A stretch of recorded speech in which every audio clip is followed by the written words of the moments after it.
تمام مفسرین صحابہ کرام سے لے کر اس دور کے مفسرین تک اس بات پر متفق ہیں کہ اس سے مراد یہ ہے کہ ایک عورت جب کسی غیر محرم مرد کے سامنے جائے تو اس کو زیادہ اہتمام کرنا ہے اپنے آپ کو پوشیدہ رکھنے کا، بڑی چادر ہو اور چہرے کو بھی وہ چھپا لے، وہ نقاب کی صورت ہو یا اوپر سے گھونگھٹ لٹکا لیا جائے جس میں چہرہ عورت کا غیر محرم مرد کو نظر نہ آئے، یہ اس میں شامل ہے۔ مزید نوٹ فرمائیے، حضرت عائشہ رضی اللہ تعالی عنہ فرماتی، مسلم شریف کی روایت ہے کہ یہاں تک کہ جب ہم حالت احرام میں ہوتے تھے کہ جب جائز نہیں ہے ایک عورت کے لیے کہ کوئی کپڑا اس کے چہرے پر لگ جائے، وہ فرماتی ہے کہ ہم جاتے تھے، قافلے آتے تھے تو ہم لکڑی سی لگ کر اس کے اوپر سے چادر گرا کر اپنے چہرے کو چھپا لیا کرتے تھے، اتنا اہتمام الخواتین نے فرمایا۔ بعض لوگ کہتے ہیں کہ پردے کا حکم صرف ازواج مطہرات کے لیے ہے، یہ آیت بتا رہی ہے کہ اے نبی اہل ایمان کی عورتوں سے بھی کہہ دیجئے کہ وہ بھی چھپائے رکھیں اس کو۔ تو یہ واضح احکامات ہیں اللہ تعالیٰ کے، اس لیے کہ نوٹ فرمائیے سورہ نور کی آیت نمبر 31 میں ایک لسٹ آئی تھی کہ ان مردوں کے سامنے جو کہ غیر محرم ہیں، جن کا ذکر کچھ دیر پہلے بھی آیا ہے، ایک عورت اپنی زینت کا اظہار کر سکتی ہے۔ اس کا مطلب یہی ہے غیر محرم مردوں کے سامنے اظہار نہیں کر سکتی اپنی زینت کا، اور زینت کا اہم ترین مقام ایک چہرہ ہی ہے۔ کسی عورت کے چہرے کو دیکھ کر ہی کسی مرد کے فتنے میں مبتلا ہونے کے امکانات زیادہ ہیں، تو ظاہری بات ہے کہ چہرے کا چھپانا اول درجے میں لازم ہوگا، اس کی طرف اشارہ یہ آیت مبارکہ کر رہی ہے۔ یا ایھا النبی، اے نبی صلی اللہ علیہ وسلم، قل لازواجک وبناتک ونساء المؤمنین، اپنی بیویوں اور اپنی بیٹیوں اور اہل ایمان کی عورتوں سے کہہ دیجئے یدنین علیہن من جلابیبہن، کہ وہ اپنی چادروں میں سے گھونگھٹ نکال لیا کریں،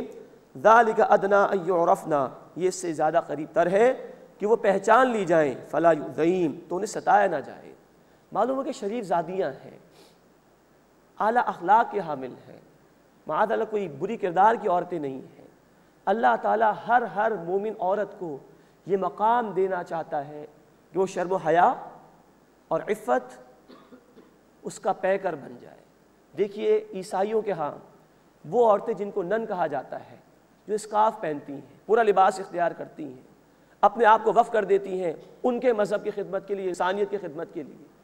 ان کو عیسائیت بہت بڑا رتبہ دیتی ہے کہ بڑی شریف زادی ہیں ہمارے معاشرے کی۔ ہماری خواتین کو بھی سوچنا چاہیے کہ ہمارا دین جس نے وہ لباس مقرر کیا کہ جو عائشہ صدیقہ کا لباس رضی اللہ تعالی عنہ، جو فاطمہ الزہرا کا لباس رضی اللہ تعالی عنہ، یہ لباس پاکیزہ لباس، اس میں ایک عورت محفوظ رہتی ہے اور اظہار ہو جاتا ہے کہ شریف زادی ہے، نگاہیں نہیں اٹھتی اس کی طرف، ورنہ یہی نگاہیں ہیں جس کو ابن ماجہ شریف کی حدیث میں کہا گیا کہ یہ نظر شیطان کے تیروں میں سے ایک تیر ہے۔ تو اللہ ہر مومن عورت کو پاکیزہ بنانا چاہتا ہے، اس کو شریف النفس بنانا چاہتا ہے اور اس کو حیا کا پیکر بنانا چاہتا ہے۔ ذالک ادنی ان یعرفن، یہ سے قریب تر ہے کہ وہ پہچان لی جائیں، فلا یؤذین، بس انہیں ستایا نہ جائے، ان کی عفت کی حفاظت ہو جائے، ان کی شرم و حیا کی حفاظت ہو جائے۔ وَكَانَ اللَّهُ غَفُورًا رَحِيمًا، اور اللہ بہت بخشنے والا، مسلسل رحم فرمانے والا ہے۔ اللہ ہمیں ان احکامات پر یقین عطا فرمائے۔ اللہ ہماری بہنوں کو، ہماری خواتین کو عائشہ صدیقہ رضی اللہ تعالی عنہ، فاطمہ الزہرا رضی اللہ تعالی عنہ کی پیروی کرتے ہوئے وہ لباس اختیار کرنے کی توفیق عطا فرمائے جس کا حکم قرآن نے دیا۔ آج دجالی تہذیب ہے، عورت کو آزاد کرنے کی بات کہی جا رہی ہے، جبکہ دین عورت کو پردے میں رہنے کا حکم دیتا ہے، اس کی عفت اور اس کی شرم و حیا کا ضامن ہے۔ اللہ ہماری خواتین کو اس دجالی تہذیب کا مقابلہ کرنے کی توفیق عطا فرمائے اور شرم و حیا کا پیکر بنتے ہوئے معاشرے میں اچھے جذبات کو پروموٹ کرنے کی توفیق عطا فرمائے۔ آمین یا رب العالمین، وآخر دعوانا ان الحمد للہ رب العالمین۔